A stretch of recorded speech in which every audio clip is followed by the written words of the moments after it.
অনেক মাজারের উপরে লম্বা মশারি টাঙানো আছে না নাই? ওর বাবারে মশাই কামড়ায়, কত বড় ডাকাত। তো মশাই যদি নিচ থেকে তাড়াইতে না পারে, ও তোমারে কি করবে? কথা বলেন। মশা তাড়াতে পারে না নিজের গা থেকে, ও তোমারে কি বাঁচাবে?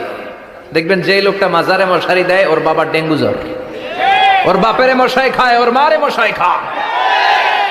গোটা বিশ্বের সবগুলো আল্লাহর ওলি যদি একটা গ্লাসের পানিতে ফু দেয়, আর আপনার মা যদি আপনার মাথার মধ্যে হাত বুলিয়ে দেয়, আপনার মা যদি আপনার বুকে একটা ফু দিয়ে দেয়, সব পীর সাহেব একদিকে, মায়ের দোয়া আরেকদিকে। মায়ের দোয়া মুহূর্তে আবার আল্লাহর আরশে পৌঁছে যাবে। এজন্য বিশ্বনবী বলতেন সালাসু দাওয়াতিন মুস্তাজাবা, তিনটা দোয়া আল্লাহ কবুল ফিরিয়ে দেন না।